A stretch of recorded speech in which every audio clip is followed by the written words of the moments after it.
السلام علیکم ورحمۃ اللہ وبرکاتہ۔ بسم اللہ الرحمن الرحیم۔ الحمد للہ رب العالمین والصلاة والسلام علی رسولہ محمد وآلہ وصحبہ اجمعین، اما بعد۔ اعوذ باللہ من الشیطان الرجیم، بسم اللہ الرحمن الرحیم۔ یا ایہا الذین آمنوا قوا انفسکم واہلیکم نارا وقودها الناس والحجارہ۔ تو آپ تو جانتے ہیں کہ انسان کو سب سے زیادہ پیار اپنی اولاد سے ہوتا ہے۔ دنیا میں کوئی ایسا شخص نہیں ملے گا جو یہ چاہتا ہو کہ کوئی دوسرا اس سے خوبصورت، عقل مند، دولت اور عزت میں اس سے بڑا ہو جائے۔ صرف ماں باپ کی آرزو اور تمنا ہوتی ہے کہ اس کی اولاد اس سے زیادہ عقل مند، ہوشیار، خوبصورت اور خوشحال رہے۔ والدین کی یہ تمنا اور جذبہ ہوتا ہے، جس کی وجہ سے وہ اپنی اولاد کی پرورش اور تربیت کرتے ہیں، اور وہی ان کو معاشرے میں ایک اچھا انسان بنا سکتے ہیں۔ اسی لیے اسلام نے ماں باپ کے اوپر یہ ذمہ داری اور بوجھ رکھا ہے کہ جیسے وہ دنیا میں اپنی اولاد کو خوشحال دیکھنا چاہتے ہیں، ویسے ہی انہیں آخرت میں کامیاب ہونے کے لیے بھی تربیت اور شعور دیں، تاکہ وہ دنیا میں بھی ان کے مددگار بنے اور آخرت کے لیے بھی ان کے لیے ذخیرہ بنے۔ تو آج اپنی محفل میں اولاد کی تربیت پر بات کریں گے۔ ابھی اوپر ایک آیت پڑھی، اللہ تعالیٰ فرماتا ہے، اپنے کو اور اپنے اہل و عیال کو اس آگ سے بچاؤ جس کا ایندھن انسان اور پتھر ہوں گے۔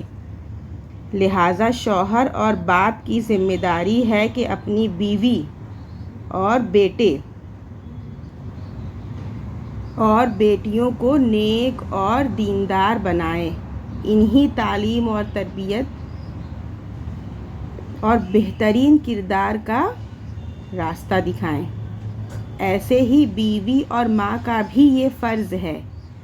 حالانکہ اگر غور کیا جائے تو اولاد کی تربیت میں ماں کا ہی سب سے بڑا حصہ ہوتا ہے، کیونکہ بچہ سب سے پہلے اس کی آغوش میں پرورش پاتا ہے اور سب سے پہلے ماں ہی کی صورت کو پہچانتا ہے، اسی سے سب کچھ سیکھتا ہے، اور ماں کو بھی اپنی اولاد سے سب سے زیادہ پیار ہوتا ہے۔ ایک حدیث میں آتا ہے کہ حشر میں کس انسان کے پاؤں اپنے رب کے سامنے سے ہٹ نہیں سکے گا جب تک کہ وہ 5 چیزوں کا جواب نہیں دے گا۔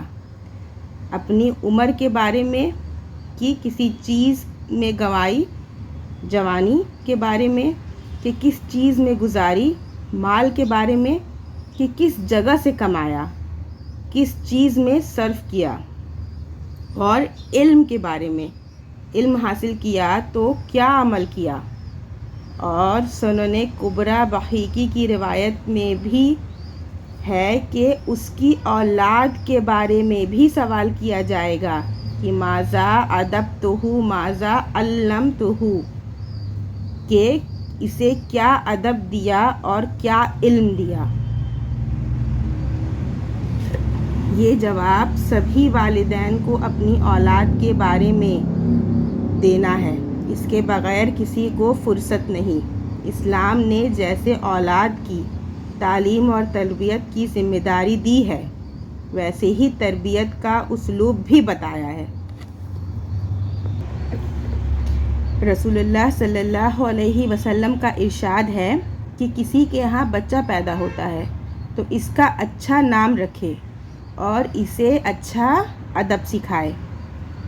ایک حدیث میں آپ نے فرمایا کہ اولاد کو ادب دینا 2.5 کلو غلہ خیرات کرنے سے بہتر ہے، اور شاید آپ یہ جانتی ہوں گی کہ کسی غریب کو کچھ غلہ خیرات دیا جاتا ہے تو اس کے پیٹ کی ضرورت پوری ہوتی ہے اور وہ کھا کر اس دنیا میں آسودہ ہو جاتا ہے، لیکن اولاد کو جو ادب دیا جاتا ہے اس کے لیے آخرت میں کام آتا ہے، اور اسی کی آخرت بنتی ہے، اور یہ اس کے لیے روحانی غذا ثابت ہوتی ہے۔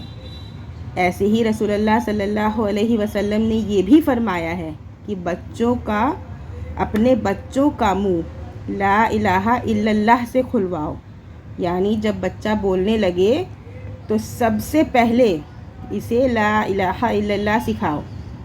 یہ فیشن اور فلموں کا زمانہ ہے، اور عام طور پر یہ دیکھا جاتا ہے کہ بچوں کا نام رکھنے میں ایسے نام کو پسند کیا جاتا ہے جو کسی فلم میں ہیرو یا ہیروئن کا نام ہو، یا پھر کوئی ایسا نام رکھ دیا جاتا ہے جس میں دین کے بجائے دنیا داری کی جھلک ہوتی ہے۔ ایسے ہی بچوں کو پپو، پنٹو وغیرہ نام سے بھی پکارا جاتا ہے۔ رسول اللہ صلی اللہ علیہ وسلم نے فرمایا کہ اچھا نام عبداللہ اور عبد الرحمن ہے، جس کے معنی ہے کہ اللہ کا بندہ، اور رحمان کا معنی ہے یعنی بچوں اور بچیوں کا اچھا نام ہونا چاہیے۔ جیسے عبداللہ کا معنی اللہ کا بندہ، ویسے ہی رحمان بھی اللہ تعالیٰ کے نام کی ایک صفت ہے۔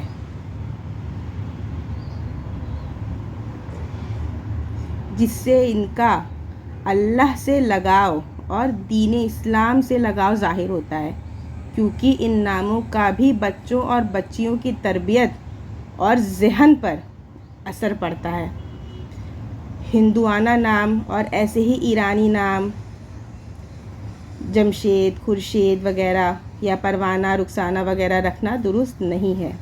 ایسے ہی کچھ ماں باپ جب بچہ بولنے لگتا ہے تو بڑے لاڈ سے اسے کوئی فلمی گانا سکھا دیتے ہیں اور سن کر خوش ہوتے ہیں۔ یہ سب چیزیں اپنی اولاد کو برباد کرنے اور انہیں آگ میں جھونکنے کی راہ ہے، اسے بچنا چاہیے۔ ایسے ہی جب بچہ بڑا ہوتا ہے اور کھانے پینے لگتا ہے تو کھانے پینے کا ادب دینے کی ضرورت ہوتی ہے۔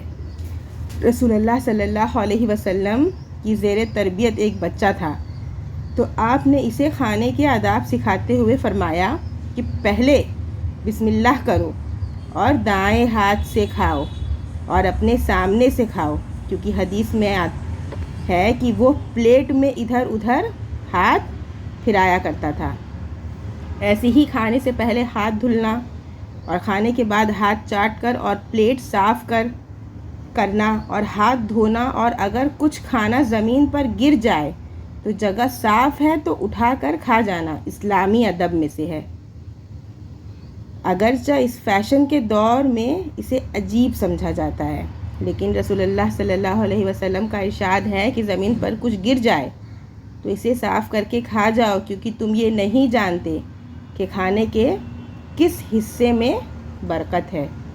پھر حدیث میں اولاد کی تربیت میں ایک ضروری اور سب سے اہم چیز یہ ہے کہ بچہ جب 7 سال کا ہو جائے تو اس کا بستر الگ کر دو اور اسے نماز کی تاکید کرو۔ اپنے بچوں کو نماز کی تاکید کرنا بھی ضروری ہے، اور یہ جب 10 سال کا ہو جائے اور اگر نماز نہیں پڑھے تو اس کو مارو۔ بچوں کو نماز نہیں پڑھنے کے لیے مارنے کا بھی حکم دیا گیا ہے۔ یہ بڑے دکھ کی بات ہے کہ جب مائیں اور باپ خود نمازی نہ ہوں تو کس منہ سے اپنے بیٹے یا بیٹیوں کو نماز کی تاکید کر سکتے ہیں اور نماز نہ پڑھنے پر سزا دے سکتے ہیں؟ بلکہ اگر میں کہوں کہ والدین خود اپنی اولاد کو بے نمازی بناتے ہیں، غلط نہیں ہوگا یہ بولنا۔ اسلام کا اتنا بڑا زبردست اور اہم فرض اور رکن نماز ہے، ہمارے معاشرے سے غائب ہے۔ بلکہ میرا خیال ہے کہ اگر والدین خود نمازی اور نماز کے پابند ہوں تو شاید انہیں اپنے بیٹے بیٹیوں کو نماز کی تاکید کرنے کی ضرورت بھی نہیں ہوگی۔ بچے خود بخود نماز پڑھیں گے۔ اپنے والدین کو دیکھ کر نماز ترک کر کے اپنی اولاد کو برباد نہ کرو۔ اگر آپ کی اولاد دیندار اور نمازی ہوگی تو دنیا میں بھی آپ کی مدد ہوگی اور موت کے بعد بھی آپ کا سہارا بنے گی، کیونکہ حدیث میں آتا ہے کہ انسان کی موت ہو جانے پر اس کے عمل کا سلسلہ بند ہو جاتا ہے، مگر 3 چیزوں کا ثواب موت کے بعد بھی ملتا رہتا ہے۔ صدقہ جاریہ، یعنی ایسا صدقہ جس کا فائدہ برابر مل رہا ہو، جیسے پانی کی مشین لگوا دیا، مسجد میں مدد کی، مدرسے کی تعمیر میں روپیہ لگا دیا، تو جب تک مدرسے میں تعلیم اور مسجد میں نماز ہوتی رہے گی اسے ثواب ملتا رہے گا۔ دوسری چیز ہے یہ کہ ایسا علم چھوڑ گیا ہو جس سے فائدہ اٹھایا جا رہا ہو، کوئی دینی کتاب لکھ گیا ہو، کسی کو دینی تعلیم دے گیا ہو، تو جب تک کہ اس کا فائدہ اٹھایا جاتا رہے گا ثواب ملتا رہے گا۔ اور تیسری چیز ذرا دھیان سے سنیے کہ تیسری چیز، اس کے لیے آپ کو یہ حدیث سنا رہی ہوں، تیسری چیز ہے نیک اولاد جو اس کے لیے دعا کرتی ہو، تو اس کی دعا کا ثواب ماں باپ کو ملتا ہے، اور اولاد کو نیک بنانا اور نمازی بنانا ماں باپ کا کام ہے۔ اسی لیے اپنی اولاد کے لیے نیک عمل کرو، نماز کی پابندی کرو۔ اپنی اولاد کے لیے لاکھوں کروڑوں کی جائیداد دولت چھوڑ کر جاؤ گے تو اسے نہ تو آپ کا فائدہ ہوگا نہ اولاد کا، چند روز دنیا میں عیش کریں گی، لیکن تربیت، دینی تربیت اور دینی تعلیم نہیں ہو تو پھر آپ انجام جانتی ہیں۔ اس لیے اپنی اولاد کو دین کی طرف لوٹنے کی تعلیم دیجیے، انہیں دین کی اہمیت کو سمجھائیے۔ اب میں آپ کا کچھ زیادہ وقت لے چکی ہوں، آپ لوگ بور بھی ہوتے ہوں گے کہ کیا پتہ اچھا لگ رہا ہے کہ نہیں لگ رہا ہے آپ کو سننے میں، اس لیے اب اللہ سے دعا ہے کہ ہمیں نمازی اور دیندار بنائے اور اپنی اولاد کو دینی تربیت کرنے کی توفیق دے۔